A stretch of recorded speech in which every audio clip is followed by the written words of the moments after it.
All right, how to manage your money like the It's not 1%, about man. how This went for 2 million views. Let's much you check it make. out. It's about how you manage what you make. That's one of the key lessons I learned You got to during my manage 10 it. years as an investment banker working with high net worth clients. Whether you're earning 10 years, man. You got to listen 50,000 up. or Let's see. 500,000, the strategies used by the top 1% to grow and protect their wealth can be applied by anyone. And so in this video, I'm going to reveal the 15-65-20 system, a simple, proven approach that can help you manage your money like a financial expert. All right, let's see into it. Starting with the most important part, which is the 15 cents. That's how much of every dollar you make that should be reserved and put aside for yourself. This is where long-term security really begins. And you're doing this for two really important reasons. Reason one, peace of mind. Imagine you're going about your day when suddenly you get a flat tire, a surprise medical bill, or an urgent family emergency happens. Without a solid emergency fund or a cash cushion in place, you're not just worried about the surprise that has just come up.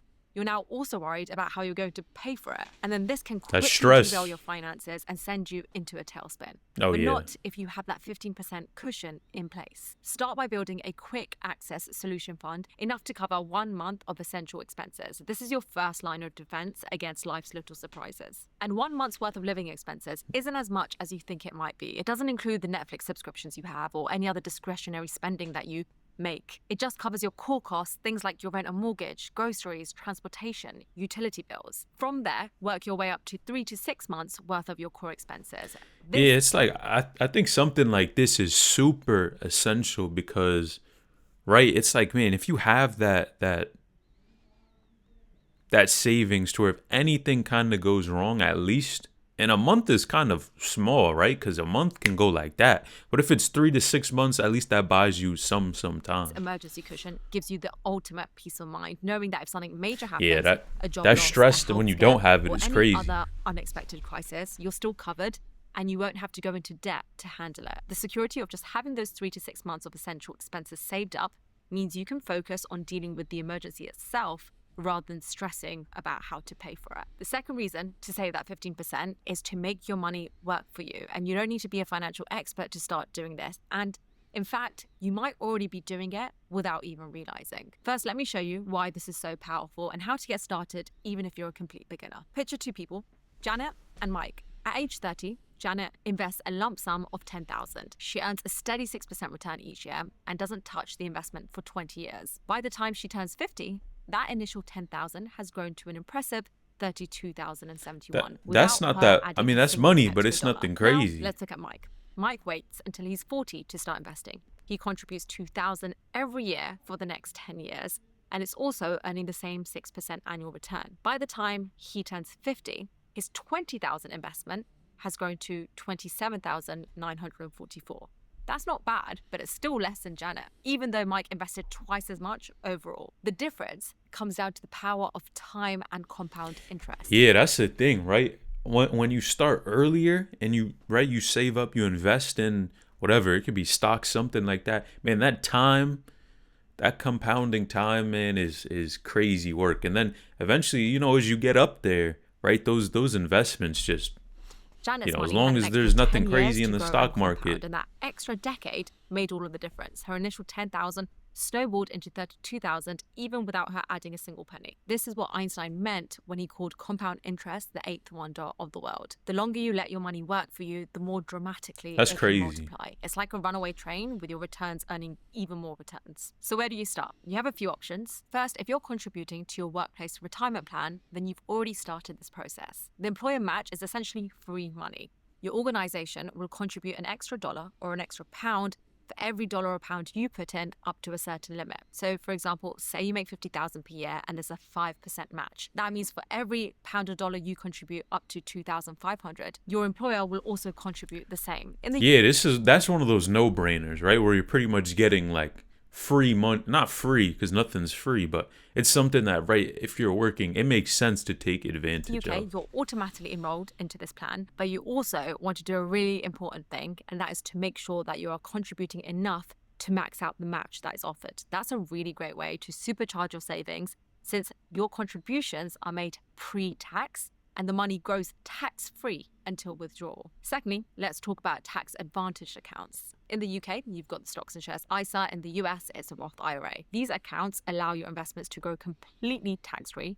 That means no taxes on the dividends, no taxes on the capital gains. The government gives you these special accounts as an incentive to save and invest for the long run. But bear in mind that the money you use to invest in it has already been taxed because it comes from the money you earn from your paycheck. So that is after you pay taxes on it. So yeah, that's the thing. There's no getting around those taxes there, because right, even though you're investing it, you're still right. You paid taxes first, at the start, exactly. Not at the end. Yeah. Whereas for the workplace retirement plan we just mentioned earlier, you pay tax at the end and not at the start. The key is It's to like Roth max IRA out versus all of these 401k. tax-advantaged accounts first before moving on to regular taxable investment accounts. Now, I know you might be thinking, okay, I know what account I need. Now, what do I invest in? The secret is to keep it super simple with passive funds. This is essentially just a way to track the overall stock market. These funds automatically diversify your money across hundreds of different companies, so you're not putting all of your eggs in one basket, and they come with super low fees, which means more of your money gets to work for you. Once you've got those tax advantage accounts set up and you're contributing regularly,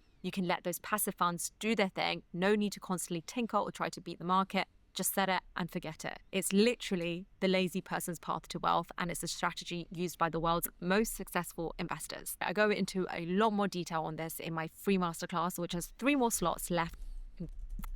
And that is Skillshare, an online learning platform which I've personally been using and benefiting from for the past 2 years. Skillshare offers thousands and thousands. Read the first 500 people to use the link in the description will get 65 cents. That's the portion of every dollar that should go towards your fundamental expenses. This is where the basics live. Things like the rent or mortgage, groceries, utilities, transportation, and any other must-haves that keep life running smoothly. And this is the trickiest part because these expenses have a sneaky way of ballooning out of control. You know how it goes. You get a raise and suddenly that old apartment feels too small, or you decide to upgrade your car, and what seems like progress can actually backfire when those upgrades come with higher rent and maintenance or insurance costs. Your expenses will grow to match your income unless you fight them off. Man, that lifestyle inflation is no joke, right? Because you get a little comfortable, right? Because you make the money, and it's like, okay, you have this gap, right, between what you make and how much you're spending. Right. And a lot of times for most people, it just gets right as one goes up, as the amount you make, the other one continues to go up. But in all reality, it's like you're just digging yourself in a deeper hole. Right. And those people who have the bigger gap there, for sure, you probably are less stressed, less worried as much about money as other people because, right, you kind of have a gap. But that's super hard to even do. Like, I feel like most people are not able to kind of combat the lifestyle inflation. That's where setting a firm limit on your fundamental expenses makes all the difference.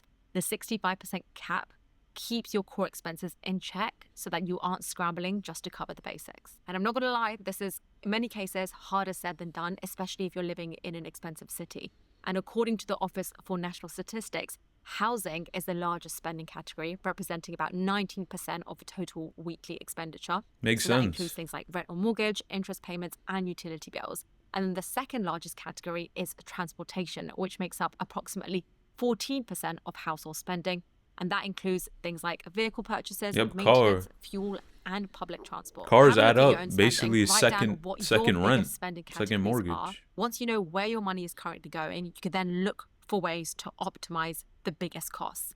Can you negotiate a better deal on your rent? Can you swap that daily commute for a more affordable option? It's not about cutting out the little joys in life. It's about finding ways to keep the big unavoidable costs under control, giving your budget more breathing space for the fun things in life. And that last 20 cents is where that fun begins. In the book Dive with Zero, the author shares a really powerful idea, which I absolutely love, and it's that the ultimate goal isn't to die with a massive bank account, but to use your money to create a rich and a fulfilling life. And the 1%... That's the thing. It's got to have a purpose, right? Because, you know, you can save, invest, do all these things, but if you're not really enjoying what you already have, as long as you got enough saved and you're at that point, it's like, what are you doing it for, right?